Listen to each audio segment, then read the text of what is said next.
Hey guys, I know it's been a little while since I've done a tutorial, but I'm back to doing some tutorials.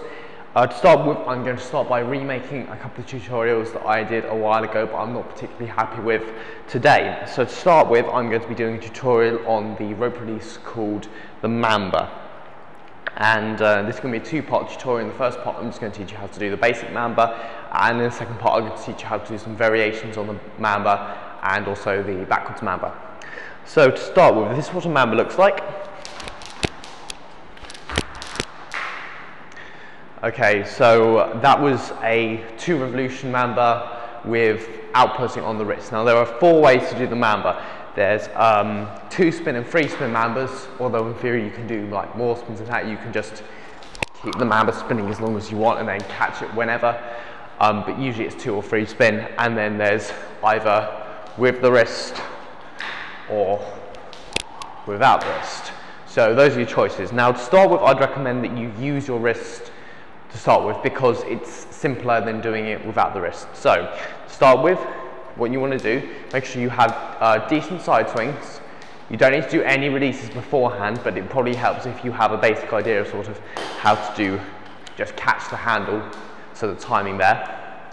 And to start with, what you want to do is you just want to place your weaker hand, well, whichever handle you want, on your opposite wrist. So if you're going to release and catch with your left hand, as I do because I'm right-handed, you put your left handle on your right wrist and just let it spin off, and then try and get a few turns in. Don't worry about catching the handle yet.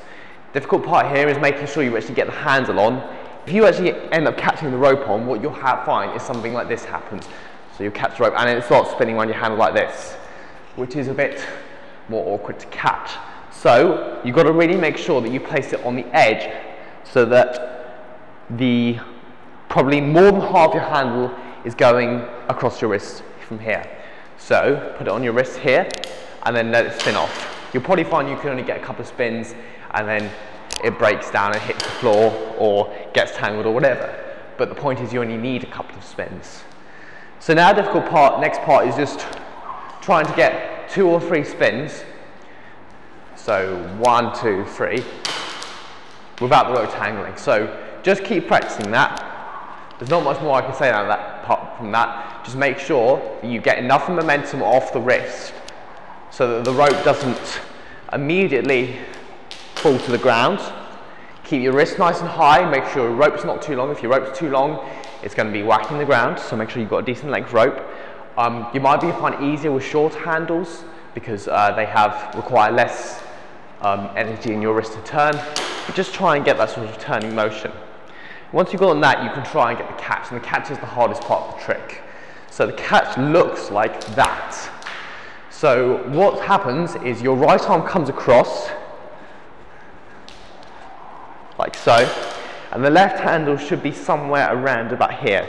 Now here's where your hands-eye coordination comes into play, because you've got to really focus on where that handle is and try and bring it in. If you want to start with a jump, that's fine. If you want to just start by trying to catch it normally, that's fine too. So you just want to really focus on that handle. I like having a green handle when I'm releasing because that's very visual rather than my black handle. And then just focus on catching it. Try not to do your release too fast. Make sure you don't panic, you keep your eyes open so you don't blink or anything. And then try and catch it. If you want, you can try and add a jump, and that's your basic one. To do without the wrist, it's a little harder, but basically you've just got to make sure that you throw the handle up in the air. The difficult part of this versus without the wrist is that you have to actually get it up rather than sort of having the momentum coming off your wrist. So what people often do is they throw it down and then it's off the ground and then they're really panicking to try and get it back up. So that's the hard part. So just the key to that, just throw it up and then catch it again. You want to do 2 spins instead of 3 spins as I've been doing for the most part here.